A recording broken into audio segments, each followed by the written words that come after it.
Hey guys, it's me, Mr. G, here at my house. I just thought since we are going to be doing, we were going to be doing a car clinic as the weather got better, I just thought I would record myself doing it with my car so that you can actually go through and walk through it with me and actually see how I would go about doing it. So come on over and let's take a look. So the first thing you're going to want to do is pop your hood so that your hood goes up. We need to prop it open like this. All right. And then the first thing we need to do is we want to make sure that we kind of check everything out. You just want to look for things that are out of place, especially, if there's any twigs or leaves or stuff that's in the engine area, you want to make sure you clean all that out. Typically, we would start on just one side of the car, and we would just kind of move around to the other side.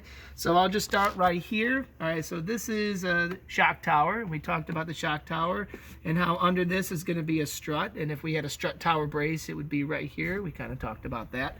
All right, this right here is our fuse panel. If we were to open it up, you can see that there's some of the fuses. There's also fuses that are inside the car as well.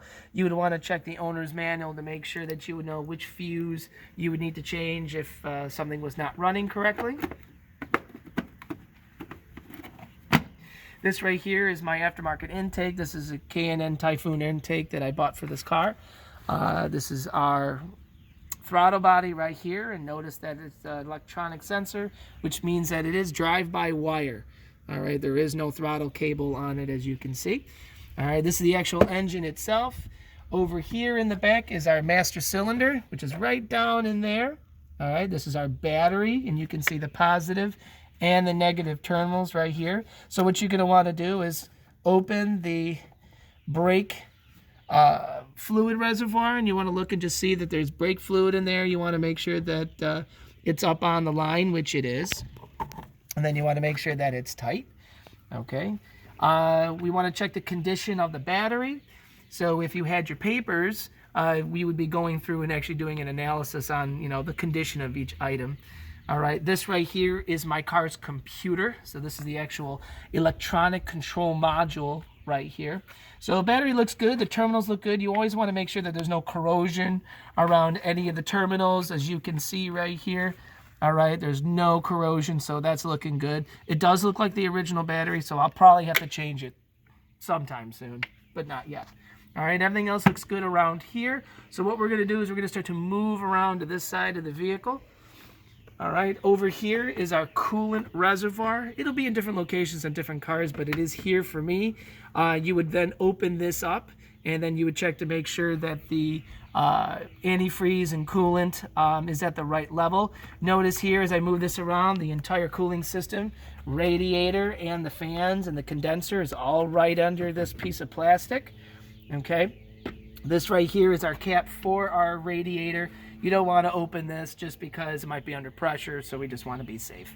All right, on top of the engine we have our dipstick here. All right, and then we also have our oil fill cap, which is right there. So if we actually open up the oil fill cap and just take a look inside, you can see inside there, that's inside the engine where the oil goes. So if you want to put oil into your engine, that's where that goes. All right, we're going to check the oil. So we're going to pull the dipstick up, and then what we want to do is we'll touch it to our paper towel, and what we're looking for is the color of the oil. And it's supposed to be like a brownish clear. All right, looks pretty good. And we'll do it one more time.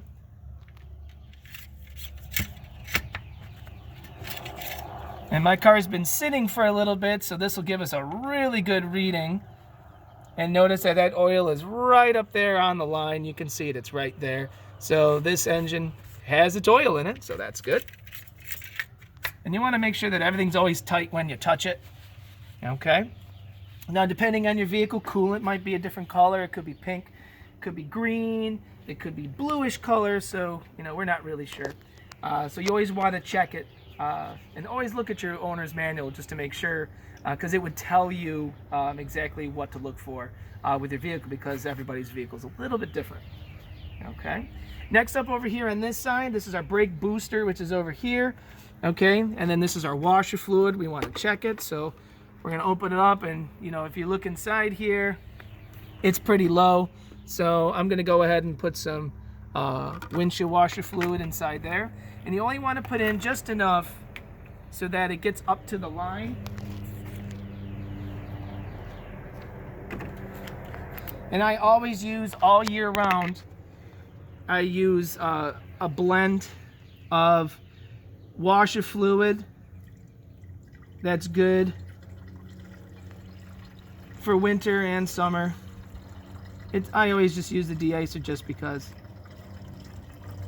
There's no real reason behind it. Wow, it's pretty low. So we would be doing this with cars that were provided. You know, I've been asking students to provide vehicles from former transportation classes, and they were really looking forward, anxiously wanting to do car clinics with you. But unfortunately, you know, with the situation the way it is, I'm having to do this for you. So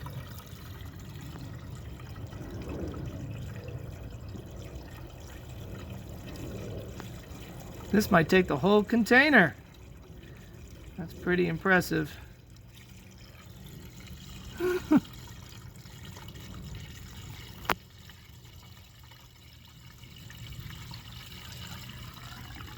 There it goes.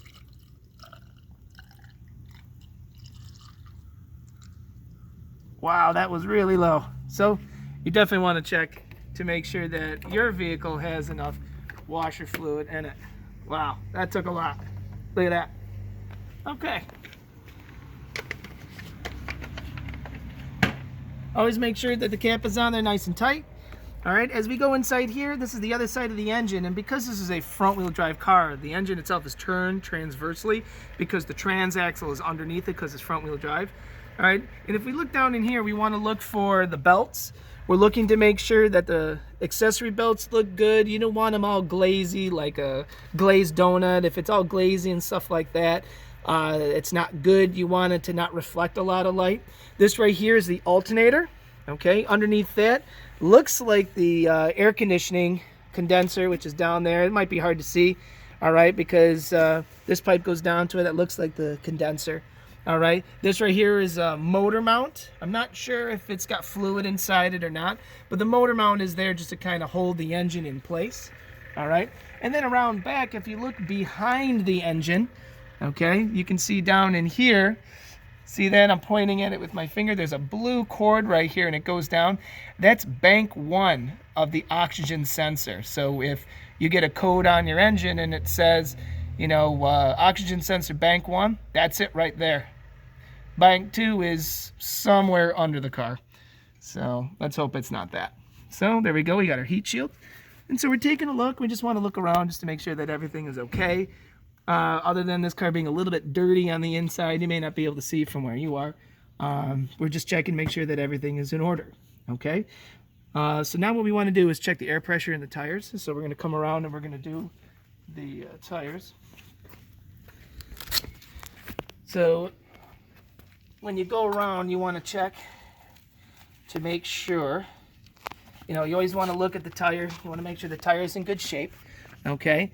And, you know, from our activity on understanding and reading a tire, you know, you can see that there's information about the tire right here so that we know how big it is. This is a 205 60 16, and looking for a speed rating. It's on here somewhere. It could be a Q rating. That means that this thing can't go any faster than like 99 miles an hour. So this is definitely a snow tire if you look at it, because it even says it. See, right there, there's a symbol that says this is a strict snow tire. All right, because I still have my snow tires on. So let's open up the cap and let's take a look inside. And this is what I use to check the tire pressure. Okay, so you want to do this with all 4 of your tires. So we just kind of take a look at this, and what we would do is we just hold it on there. All right, and we just create a nice solid contact, and it tells us right there it's about 32. And if you remember from my presentation, I talked about that it's 1 or 2 psi per every 10 degrees of temperature.